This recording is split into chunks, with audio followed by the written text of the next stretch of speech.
Namaste, Jai Hind. My name is Anand Narasimhan. A lot of them confuse me sometimes with Anand Ranganathan. He's also a good friend, but he's a different person. My given name is Sri Krishna Sharma. I'm going to start with two, three things which all of us know. Dharmo Rakshati Rakshita. That means Dharma protects those who protect Dharma. Dharyena iti Dharma. That means that which sustains is Dharma. So for our sustenance, it is our Dharma. So what is our Dharma? Today I'm going to quote not maritime experts, but historiographers, people who have gone back, bankers, economists, who have tried to research our itihasa and written what we were. Because somewhere, ladies and gentlemen, I believe very strongly so that until and unless we are very sure of who we were and what we were, we will not tell the present and the future who we are and where we need to be. And I'll try and put this into context. So, two of my friends and authors, I'm going to quote them liberally today, but I'll also give them credit. One is Dr. Vikram Sampath, who's not just written about Savarkar and other books in the past, but he's also written a book on the brave hearts of Bharat. And I've just started reading the book, but the first two chapters had me enthralled because the coincidence of me coming to Bhubaneswar and us talking about our own maritime history somewhere reflects in what he is writing about two of the big bravehearts. I'll talk about that. But what he writes, he says, Dharmartha Kama Mokshanam, Upadesha Samanvitam, Katha Yuktam Puravrutam, Itihasa Tachakshmate. Now, this is what Kalahana, in his seminal work Rajatarangini, has written. I know there are past masters in Sanskritam, so if I make any mistakes, please forgive me. But it is to put matters in context. So, what does he say? Purvavrutam, or narratives of the past that are in the story form, Katha Yuktam, and impart Upadesha or instruction in the four limbs of humanity's pursuits. So, Dharma, righteousness, Artha, material pursuits, Kama, sensual pleasures, and Moksha, liberation, is called Itihasa, literally translating to it thus happened. How many of us know it thus happened? How many of us, even living in Odisha, we know that in Philippines they are referred to as Kling. But do we know that the Bali Yatra is referred to as Bali Yatra, which is in Indonesia? It is not referred to as the Kalinga Sadhava Yatra. So how are we going to remember the Sadhava Puas? And that too Kalinga as a naval bastion or one of the most important ports for trade towards the southeast of Asia and also towards the south of Asia. If our own festival is celebrated as something which is a foreign land, oh, they went to, but who went to Bali? The Kalinga went to Bali. The Sadhavas went to Bali, right? So, for us to share prosperity, we need to get our narratives right. So, we need to get our itihasa right. So, no offense to the organizers, no offense to anybody, but I'm just saying this is where it's endemic in all of us, and we've been ingrained to self-loathe.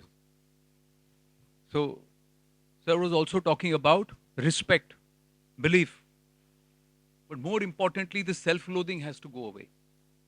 Then, how did it all end?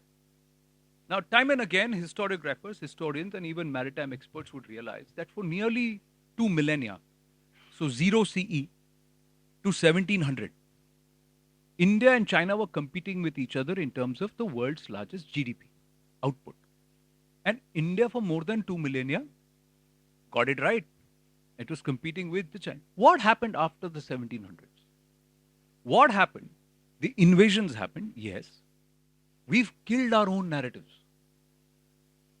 We have killed our own itihasa.